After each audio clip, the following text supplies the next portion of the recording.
Hello, my name is Lee Davis, and this is my valuation project. My company was Jones, Lang, LaSalle. They are a global commercial real estate services firm.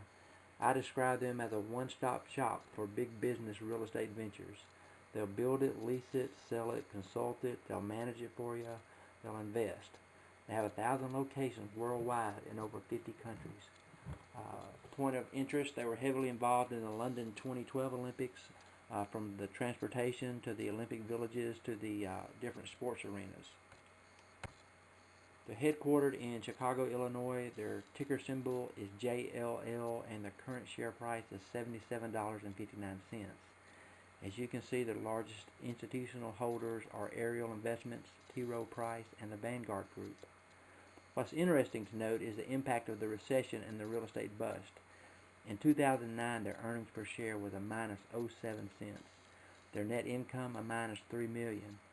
And in that same year, they issued 6,500,000 shares of new stock to raise equity.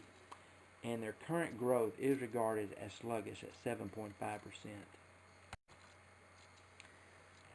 Looking at this table at the bottom right-hand corner, you can see the book value I calculated for the current year 2011, which was $38.98.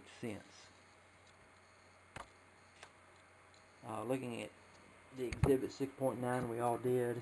In the middle there, under abnormal earnings, if you come down to normal earnings and come across there, 271, 350, 398, that's the earnings they should have achieved based on an 11% cost of equity. However, just underneath that, under the forecasted EPS, their forecasted is actually less than the normal. Therefore, looking at abnormal earnings across here, we have negative abnormal earnings, which would be, an indicator of, once again, a sluggish growth, which they are experiencing right now. So if you come on down to the bottom here, estimated current share price was $26.99. That's a hypothetical price, but their actual price as of December 31st, 2011, as you see, is $61.26. So we have quite a difference in the hypothetical versus the actual.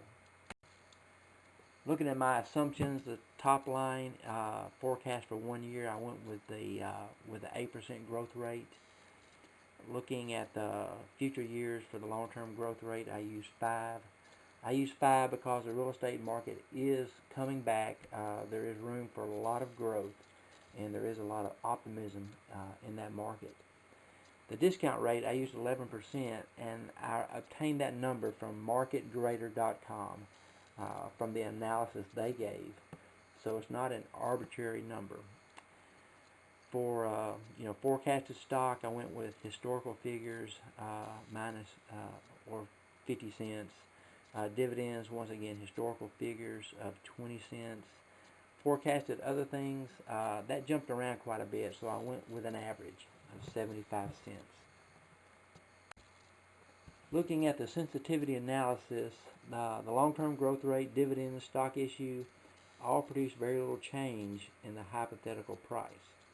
However, changing the discount rate to 5% did increase the hypothetical price to $59.23, which is just under the actual price of $62.17. And even though I used 11% as their cost of equity, their after-tax cost of debt is actually 5%. So I don't think 5% would actually be unheard of, and the 11% may be a little high. So anyway, this concludes my valuation, and I thank you.